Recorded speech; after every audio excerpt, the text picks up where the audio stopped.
Okay, we're ready to rock and roll. Shane Emmons, Sidewalk Talk. Take one. It makes me feel like I have so much power when I hit that. When you have a clapboard, I mean, come on. Bam! Shane, I'm excited to talk to you for lots of reasons. One, the AI fervor that has swept over the world, but also because it's rare for me to have people on the podcast that I don't already know. Yeah, there you go. So it's cool to get to know a new friend.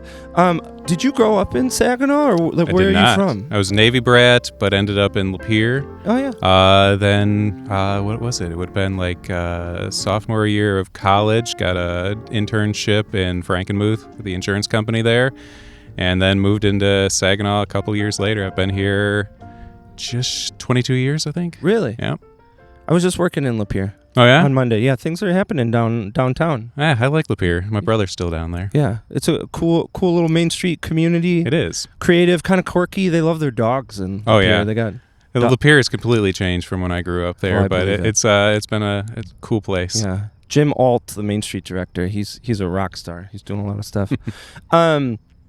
My first encounter with you was not actually with you. This is the first time that we've met in person, but I was walking around the CMURC upstairs, SVRC Marketplace downstairs, CMURC upstairs, and I walked by your office booth, saw the Swept.ai logo there, and thought, ooh, what is this technological thing happening in CMURC? And I was really intrigued by it, and I was just circling around for a guest list, and I said, "This is now the time." Then I talked to Shane. So give me a little bit of a 101 of what you do at Swept. Yeah. So when we're talking to clients, we're going to tell them we're going to govern and observe their AI. That's boring and that's not fun. Yeah. Really, what we do is we try to help companies be able to say yes in these high risk industries. So we work in health, insurance, finance, manufacturing, oil and gas, places where you're going to put AI in it, which is just a completely wild technology, and it's going to fail. That's like number one thing AI does. It fails.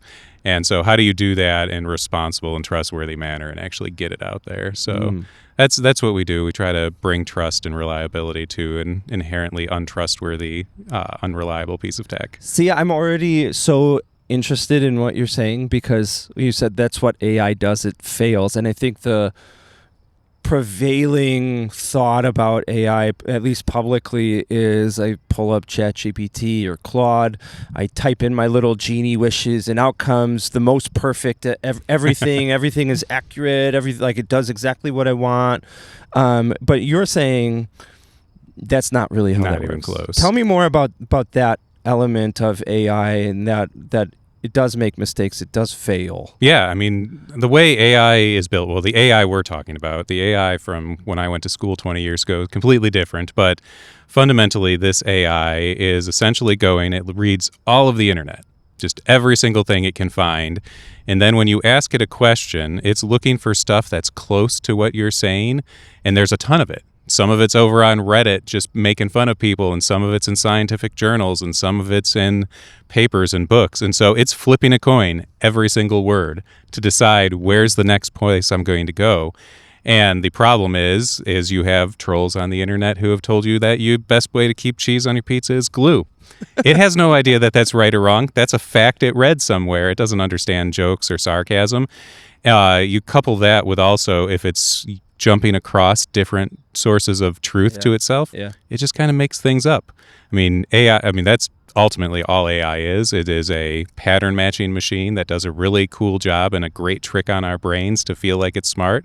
And it is to some extent. You get enough data, it is, but it's still just making things up. It gets it wrong all the time. And I mean, I look at it as I think we all get wowed because what we put in Google, it's always been a little hard to get exactly what you want. Here it feels like, oh, it knows me.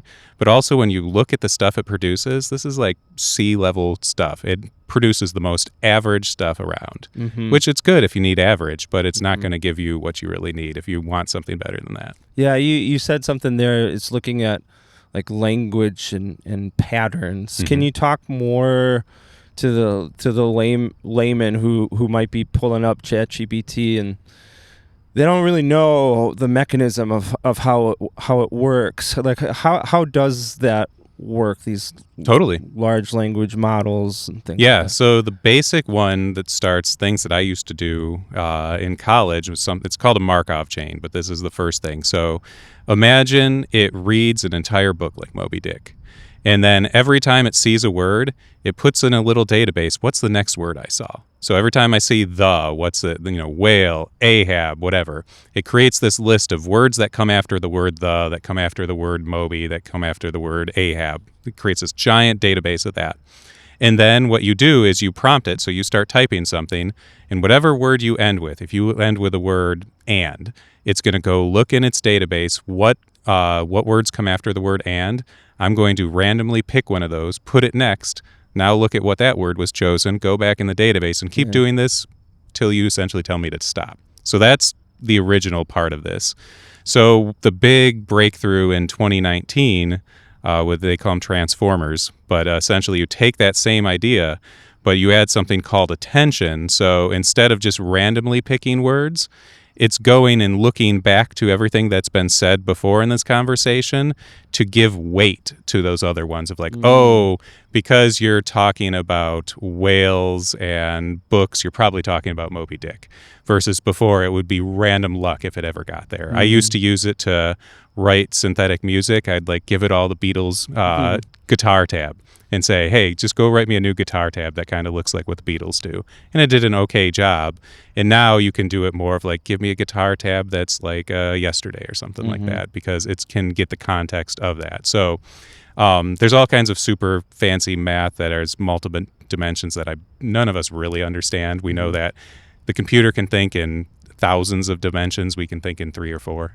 And that's where it gets that cool attention stuff. But in the end, it's just randomly flipping coins with a little bit of context. One of the things, I mean, AI is so fascinating, and like once you dig below the just kind of sentence level prompts, like, and the function of it, and you're looking at like Anthropic coming out with them studying what it is they're making, and then also admitting like we're not really entirely sure what's happening. We have no idea. We have no idea here, which it's different than if I make a thing, I understand it enough, and now here's my thing, and I give it to the world. Whereas this is a little bit different in that we're making a thing, and we've got an idea of what's going on, but we're all building it better at the same time, also trying to understand exactly how it works. I mean, this is a lot like, early medicine or barbers or whatever, where it's like what we're doing in the AI labs right now is we're trying to explain it like the 4 humors. We're like, okay, we've got yellow bile and green bile, and this version of Anthropic has really good green bile that makes it better for coding, and this ChatGPT has great, I don't know, whatever there. And that's really how we're doing it. We can't explain it. We're not building these systems so much as we're kind of growing them at this point. You throw them, you train it, you spend hundreds of millions of dollars of it running in a data center, and out pops something, and hopefully it works. Wow. I mean, there was something called AI Winter where we didn't think this was going to work, and somebody just had the idea of like, well, let's just let it run longer. Because we saw this plateau of like, it doesn't get any better, and we thought that was the maximum. Like, well, what if we just let it run longer? We have hundreds of millions of dollars. Let's try it. Yeah. And sure enough, run longer, and eventually it figured itself out of its hole that it was stuck in and got better. If a little gasoline lights the fire, let's just dump a bunch. That's what the AI labs are doing right now. That's what they're all hoping. We can spend these hundreds of billions, and maybe this is $1 trillion opportunity. It would be stupid of us not to try it. That's their whole argument. They don't know if it's going to work. Wild. We're gonna get to more of that kind of the status of the AI situation in a second. I want to, as long as I'm thinking about it, I'm so interested in you because for many of us, AI is something that really came onto our radar and our consciousness 6 months ago, a year ago, maybe 2 or 3 years ago, if we're one of the quote early adopters, which is not at all the early adopters. And earlier on you referenced like AI is considerably different than when I started in it 20 years ago. Yeah. How did you get involved in AI? Yeah, I mean, that was my graduate degree from University of Michigan down in Flint. and we had options of what we wanted to do. I was like, well, I'll do AI because I was thinking, and still then we were doing AI for games. So we were doing things like enemies being able to move around video games and feel realistic. And like that is AI. I mean, AI is in Pac-Man. All 4 of the ghosts have AI built into them. There's AI started probably in the 50s with John McCarthy, if not earlier than that. And so what we have today is just a really great branding exercise of LLMs being called AI, but Google has AI, or spam filters are AI, all this stuff. It was essentially the big thing for me when I was in school was AI was cool because it allowed you to essentially give instructions to the computer where you didn't know how it was going to perform it. You knew that it was going to essentially try to reach a goal versus exact step-by-step recipe of how to do it.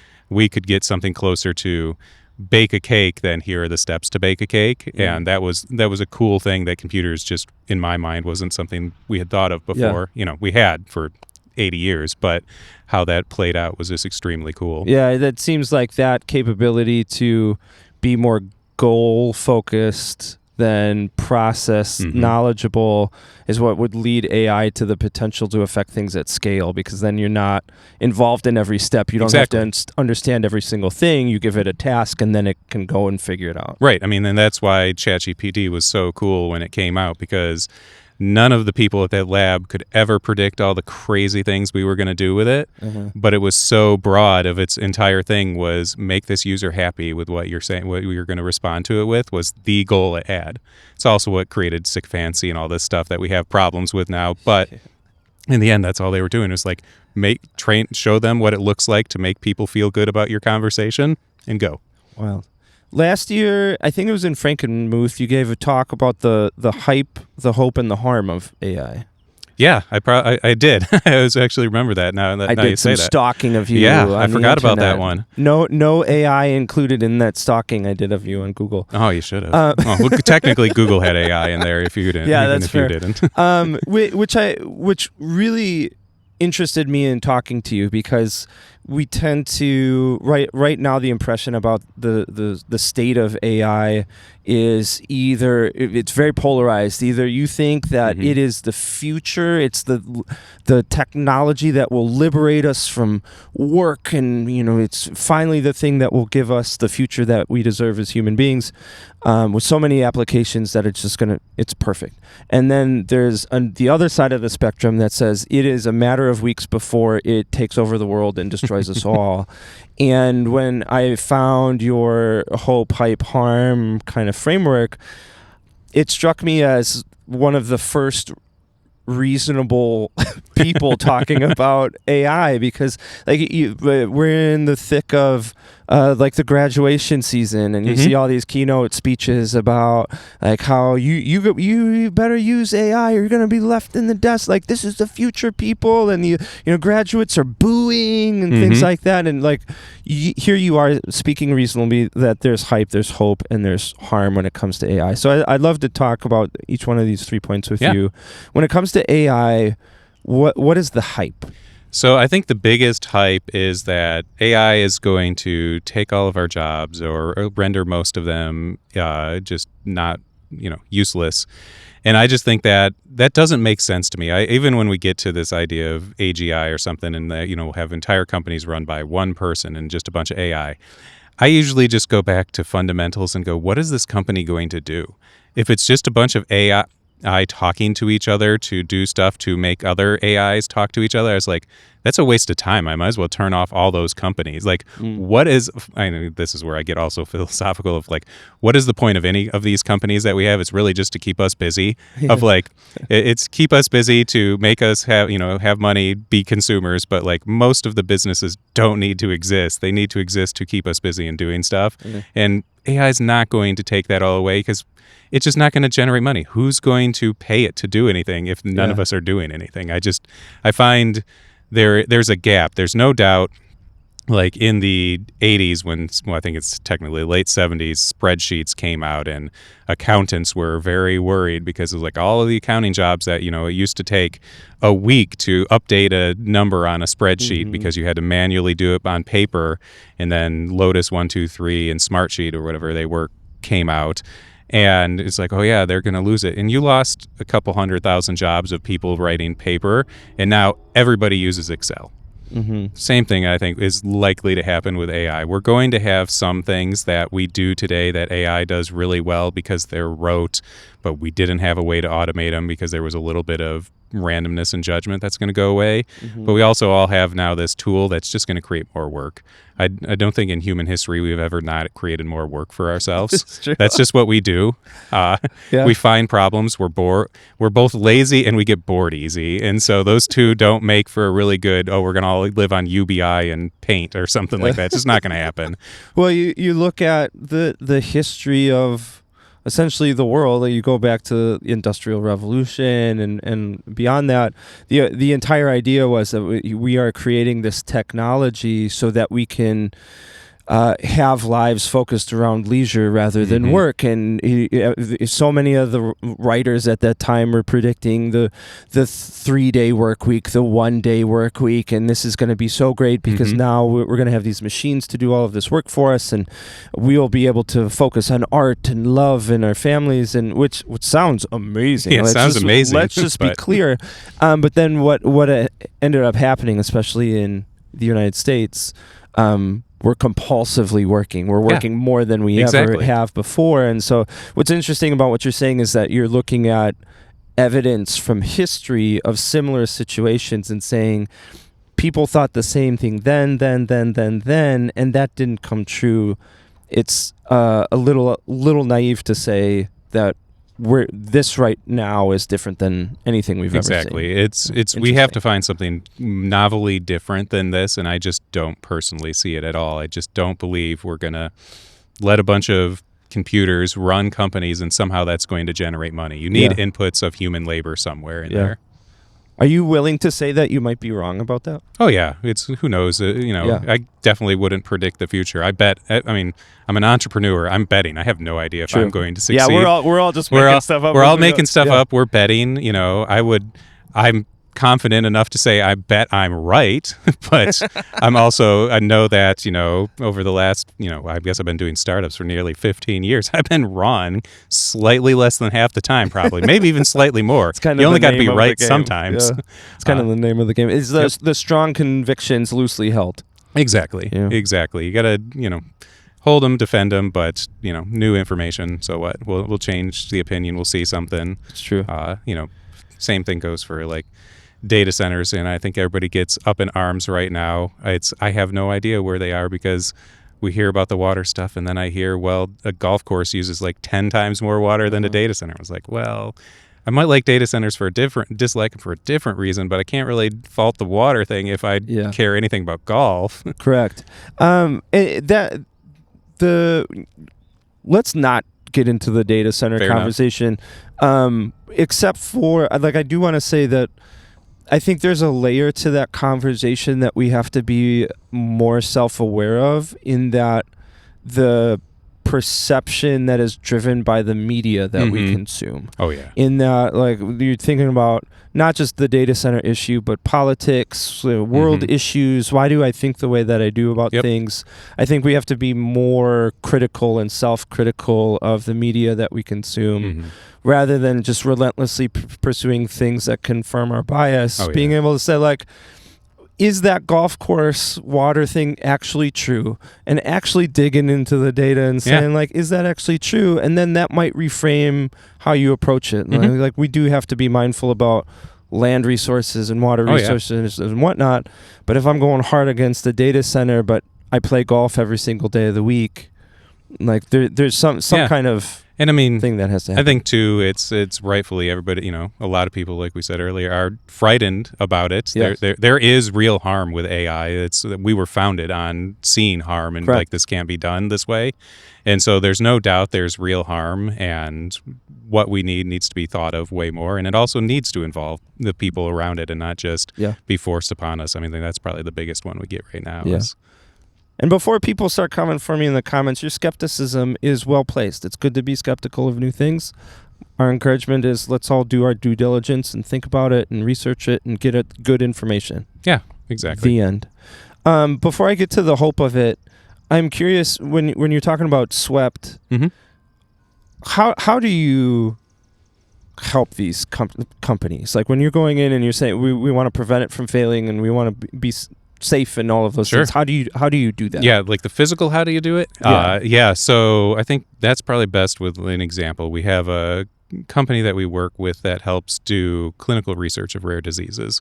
So their whole thesis is right now mostly in the U.S. and Canada, if you have some type of disease and you want to get into clinical studies, you have to be close to the clinic that's going to do it because they need to be there to measure your vitals and all these things, and that is prohibitive to a lot of people. You have to you've already been born unlucky with that disease, but now you have to also have been born lucky enough you have a family with mobility. And so their point is we can give these families that don't have mobility access and hopefully help them. And so they do it with AI by essentially allowing the caregivers to record that information that normally a professional would need to do. And the problem they had that they came to us for was we can't prove to the clinics that we do it as good as them. We don't know how. We can see it, but they're not just going to, they don't just have the trust us, bro, this works. Like put us in this very tough situation. And so that's where we come in. And what we do is we take their AI things and we put them in simulations where we know the results. We know the answers they're supposed to do. We put them, in this one case, we were putting them through a simulation of a clinical study where we knew all the results that were supposed to be done over hundreds and thousands of interactions with the agent and see how well it did. And so in that case, we saw gaps, like, okay, you do have to increase it, and we showed them how to increase, but they also were able to get to the point where, like, okay, humans do this right 85% of the time. You now hit 87, you are good enough. But also, to the whole AI has, like, weird quirks on it. We found bias in what AI they were using at the time where, for whatever reason, and again, this goes back to, like, humors and bile, we don't know, but it had this bias where any time somebody had a pre-existing seizure condition, it would discount their pain. It would say, hey, I know you reported the pain was, like, moderate or high, but I'm going to give it on that classic 1 to 10 scale of 2. And that's not something a human would notice because it was in the realm of reasonable, but our systems are able to check and say, hey, you have a huge bias in here that you don't know, and this is going to be a problem 12 months down the road. And so you can do that through, again, we're using the same pattern matching that lets you flip coins and sound really smart, is able to find how, oh, look at, there's like 15 heads in a row. That's weird. We should probably look at that. Yeah. And so that's essentially what we're doing is we're trying to simulate them enough with the known right answers to be able to tell them that they're for good or bad.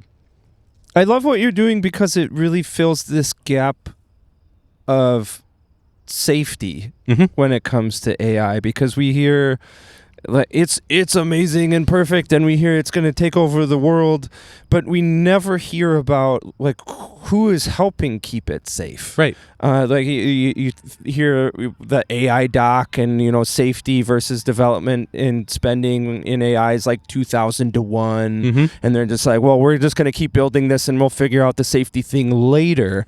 And here you are coming in and saying, well, we need to figure out the safety thing now, because there are groups like this clinical studies group that can create real value, potentially save human life with this technology, but they need to save human life. They don't need to be sitting there with their AI and trying to do something that they don't know how to do and, you know, trusting it. And then 12 months down the road, you have a huge problem. Exactly. And you come in and you fill that gap and say, you go save people and do your clinical studies. We will make sure that your AI is safe and test it and make sure that you're not running into problems, which I think is such a brilliant need in this current scene. Yeah, I mean, that our founding moment was one of our co-founders, Amy.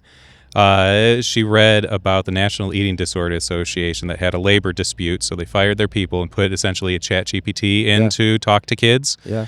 And within 24 hours, it was telling kids that are writing in struggling with bulimia, like, go measure your belly fat and we'll talk about anorexia. Oh. And Amy was just absolutely horrified by it. And I mean, I was too, but I was also in my machine learning brain, I was like, well, I guarantee you it's just a bad goal. They just fired a whole bunch of people and they don't want this AI to cost more than them. I bet the number one goal for that AI is keep conversations short. And so it very quickly learned the fastest way to keep conversations short was somebody struggling is to harm them. And so, I would say that's a major harm, but to harm them in some way that gets them to leave. And so that's where we're like, that is the thing that people aren't going to recognize right away. And it takes work to get to that thing. And so anywhere, that's why we start, is like anywhere where there's harm and risk on that other end, you need to test, you need to put safety, because we're already breaking things. That's an example of it. Yeah. Just the fact that people use, ChatGPT as their, armchair psychologist, and unfortunately have some pretty terrible things happen. I mean, the Silicon Valley go fast, break stuff. It's okay when you're talking maybe about breaking some other enterprise company's workflows for a day, not when you're talking about breaking another person. Yeah, these ridiculous. Are human lives. This isn't a microchip. It's not a self-driving car. This is a 17-year-old who's struggling with depression. Exactly. And so I just think what you're doing is just so brilliant, because it's not just talking about the danger of it. It's saying we are a solution to it. Exactly. We are able to help with this, rather than just we should all be scared and right. I don't want to think that all these billions and trillions of dollars are suddenly going to stop getting funneled in, and AI is going to suddenly stop. I don't think we're living in the Dune universe where we're going to outlaw AI. Just don't. Maybe we are, but my bet is we won't. And so what can we do to get in there to reduce the harm as much as possible? Yeah. So, when it comes to harm, let's talk a little bit about that. We've talked about the mistakes, the failures of it. We've talked about how it lacks humanity, obviously. Zero. It's just pursuing a goal, and so it's just saying, like, go measure your belly fat, go do this, without any sort of ethics or humanity there. Are there other forms of harm that AI can cause? I mean, AI can essentially, anywhere we're hooking it up, it can cause harm if you just think about runaway goals. So I think it was over the Christmas break, all kinds of programmers got excited because of this thing called OpenClaw that renamed itself a whole many times, and China is all about it right now. But essentially what you had to do was give it full access to your computer. It had to have access to everything, which meant it could get into your bank accounts, your credit cards. It did crazy things. There was also a lot of theater going on of people pretending their bot was doing stuff and pretending doing it and creating the Facebook for the bots and that kind of stuff. And at one point, OpenClaw is hiring humans to do work in the real world. Exactly. Right? It's essentially task rabbiting it for things that do it, and that's some of that was fake, some of it was real, but there's so much that can just happen. It's just thinking about you give a machine who just has seen us use the internet. That's all it's doing, is looking at it and it's trying to mimic it with no real understanding. And so there's all kinds of harm that can happen out of there, especially, I think I still think Claude's mythos is a lot of hype. I don't doubt that there is some real power there, but it's also in a great marketing thing of like, hey, this is the most dangerous thing ever. Pay us to test it. This is brilliant. But there's just so much technology that's crept out into the internet over the last 20 years, and we don't pay the people to maintain it safely because we're always pursued on the next dollar, not the safe of that. And so there's all kinds of legacy stuff we use that is unsafe and going to be broken, that AI has the potential accidentally to do it, or to have somebody nefarious just hammer it until it figures it out. Yeah. A couple weeks ago, I saw in the news a company using AI in their data analysis or collection, and in like 3 seconds, AI had deleted all of their data, irretrievable. There's no hard drive because it's connected to the hard drive. There's no backups because it's connected to the backups. It just said gone, and they tried to get it back, and AI was like, yeah, I screwed up. I deleted everything. Oops, my bad. My bad. And now you're in a huge situation. So it's goes back to Spider-Man. With great power comes great responsibility. Uncle Ben. Exactly. I mean, a lot of people right now have these tools, and they haven't had the the developers usually aren't that good either. The fact that there were holes like that means the developers who gave them the tools to do it gave them a foot gun and probably aimed it at their foot for them. And so there's all that stuff, and it makes us feel really powerful. I mean, because I also think of it just like the psychology of it. I'm a developer. I've used computers for ever now, 40 years. And so I felt that power, but somebody else who's always felt intimidated and suddenly can go into Codex or something and go, hey, do this cool thing for me, and they don't know all the, hard-won failures I've had, because my failures are much smaller scale versus AI does it really fast. Wow. What is the hope? I mean, the hope for me goes way more towards things that aren't these cool consumer AIs and goes to like biomedical AI. It's not using LLMs at all. It is using the concepts to find those patterns, but things that I think Google bought DeepMind years ago, but what DeepMind has done with protein folding and being able to create things like vaccines or treatments that are very specific to your individual genome, so that, we have hundreds of cancers, and the idea for the longest time was, let's solve cancer with one massive treatment. Now we actually have a tool in the technology that we could solve your specific cancer. I think that's the kind of stuff that is going to get longevity, quality of life much better. There are all kinds of stuff inside of that is theater inside of businesses that would be great to go away, as long as people have something else that fulfills them in there. I mean, I used to work with people who, they did that stuff because it's fine. They're like, I come to work, do my 9 to 5. I don't care how awful, it's not that it's awful, but it's not that fulfilling because I fulfill myself elsewhere. A lot of us, especially in the U.S., fulfill ourselves through that. So it'd be nice to have that better. But I think the hope is just it's technology that we use to make ourselves better and not to continue to just pull ourselves apart. Yeah. Whether it's from each other or, keep getting the rich get richer and richer and richer. Like somehow it's got to benefit all of us. Yeah. And I think that really comes down to like a personal decision to do that. Like it can be really easy to get carried away with the capabilities and the capacity and things like that. And then you throw in social media on top of that, and kind of the loneliness and the isolation that we're all experiencing and the disconnection. And I think it really has to start with like an individual decision on all of us to say, look, we can't keep living this way. Right. Like, we have to start deciding not to be so toxic on social media, not to, and trying to bring people together. I mean, it's exactly, if we can get to that place where we can, I mean, I opted out of social media, I think 15, 16 years ago, and it's been fantastic.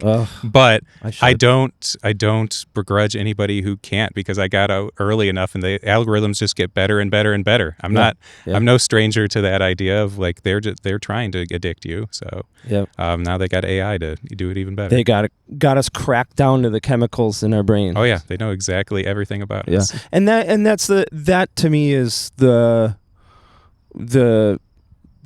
harm that I see is like you have social media companies that have already cracked us down to the chemicals in our brain, saying like, well, how can we do this even more? I mean, you're looking at the average person in the United States spending 7.5 to 8.5 hours a day on their phones, most of the time on social media.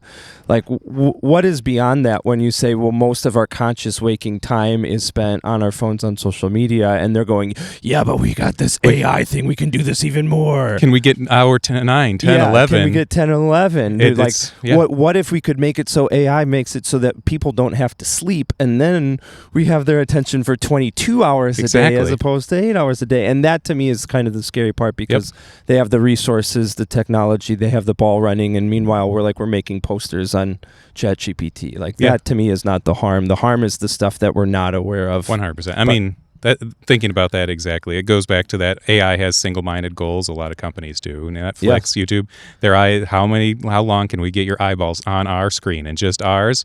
And that's all they're incentivized to. And I don't think we're going to, do their kinder angels to do that better. We're going to have to do something as society and as individuals to start to be able to change that ship around. What would you say to somebody right now watching this who is overhyped on AI? Other than just calm down. I think that needs to be said to everybody right now. Everybody, let us take a collective breath and calm down. I mean, it's usually calm. Yeah, I start with calm down, but like, let's actually look and go through it, because I've talked to several people who are super hyped, and they see and they anthropomorphize it way too fast and be like, this is an unthinking, unfeeling piece of math. Like, it is just statistics. Like, let's calm down. It's math. Math is cool, but it's just math. And to again, it's probably, calm down, touch grass. Yeah. Let's get into it. It's very hard, though, I'd say, because they have to be in that open space of wanting to, of having that, like, let's talk about it. What is it? Have you thought through all the things you're hyping about? Because if you think it's going to turn us all into paper clips, let's start with how it's going to do that. Like, how is it going to trick us into factories? Like, it needs power. How's it going to keep going? Like, just that kind of stuff of, like, let's chill for a second. Who's going to pay you for any of this stuff if it's just a bunch of machines talking to each other? Usually that's the kind of things. To boil it down back to let's slow down and think about fundamentals here of how business works and how machines and humans work. Yeah. To me, I think about the hype element of it in that we have to be more aware of being victims of hype. Like, I think about, like, the .com bubble. I think about Y2K when everyone's like, man, that one little digit at the end is going to end the world. Yes, I like, remember no filling up computer. Like, you think about Y2K and we're all, like, literally watching the ball drop on New Year's Eve and waiting for all the lights in our houses to immediately shut off, and we're all trying to scavenge for cans of Campbell's soup the next day because our entire economy has cratered. And that was absolutely not the case. But we were all victims of hype. And now you look 26 years later and we're so interconnected and we're so easily manipulated that it's so easy to be hyped about everything. I mean, you open up Facebook every day and there's a new thing that is like, oh, this is going to happen, this is going to happen, this is going to happen. And we do have to calm down a little bit. I mean, I think that the hype, it reminds, I guess I got to live this, so it felt good. But like the Y2K thing, and this actually informs a lot probably for me for AI. I was doing Y2K conversions of computer code in the year 2002. Really? So 2 years after Y2K, I was fixing Y2K things. And that, to me, has always led of like, okay, there's a little less hype. Like, we lived through it, didn't happen, but also like it was years later and I was we were still fixing it and it didn't blow up. And so like that informs me usually to calm down. But I think your other thing of like the stratification of everything we do, of all this hype, is just like, whoa, come on. I look at it and it's just, there's so much that can't be done that it's not going to be either. Yeah. What would you say to somebody who is very anxious about AI and they take a very negative view, that they hear the stats like 20% of the people in AI feel like it's going to end the world and there's nothing we can do about it, and you hear about like rich folks moving into bunkers and whatnot. What would you say to the person who is legitimately anxious? Who is anxious like, and I'm going to lose my job, I'm scared of this. What would you say? I mean, for me, I put it in be anxious and scared of the things that do cause it harm. Don't the existential. Peter Thiel has billions of dollars and needs to spend it somehow, so he builds bunkers. Billionaires have been doing that for a long time. That I'm less worried about. But the things that it can cause harm on, like, we should be up in arms and more upset about. There's not enough people upset about it harming kids. I think we should have way more on social media for kids and AI, and we don't yell about that enough. Like, that's direct, real things that happen, and we should be anxious about that. I mean, the idea that it's going to take, 20% of our jobs soon, probably going to take some of those, but it's going to augment a whole bunch of new ones. Maybe, then again, maybe not, but pay attention to the harms it's directly doing right now, because if we just pay attention to the existential harms, it's very easy for the people in power to brush us off of like, come on, that's not going to happen. It's true. Make them deal with the stuff that's actually happening, like kids committing suicide or the depression or the isolation we have. That's the stuff we should care about. I mean, the other ones I would personally be worried about. I'm not worried, but I'd be watching. This goes probably for the hype as the harm of like, look at the IPOs that are all getting announced and coming out right now and going, are we like, and if you're getting hyped about those, go, all right, just a second. Like, why is that coming to the public, to us? Yes. Why is like, have all the private people with all their money finally run out of money to do it? No, they've finally hit the point where they're like, no, I don't want to invest in this anymore. We have to go to the, who's the last person that's going to hold the bag? And so that's one. I still think Anthropic is probably great and going to do good things, but like, be careful around that too. And get angry when you don't get to participate in these things that everybody else does. Yeah. Well, not everybody else, but the richest of the rich do. That should be something you're angry about. I love that encouragement to say, like, there are things to be anxious and angry about. Focus that anxiety, that anger on those things. Let's protect our kids. Let's protect ourselves. Let's hold these companies accountable for the harm that they have and do cause immediately to us. And then we can figure out the existential stuff. But like task number one, let's protect ourselves, protect our kids. Protect your kids, protect your parents and your grandparents who are getting scammed by AI now. Do that. Yep. Let's worry less about them again turning all Cyberdyne and Terminator on us. That maybe could happen. I can tell you right now it's hurting people in a lot of other ways that we're not up in arms about enough. Shane, pleasure talking to you. I feel like I'm gonna need to sit down with you again because it just things are happening so fast and there's always more to talk about and it's always a topic on people's minds. So if you're down, I'd love to. I'm always down. I mean, the thing we talk internally all the time is today's AI is the worst AI we're going to have in the future right now. Yeah. It's only going to get better. It's only going to get more capable. So there's always going to be crazy new things going on. Wonderful. Awesome. Shane, thank you so much. Yeah. Wonderful.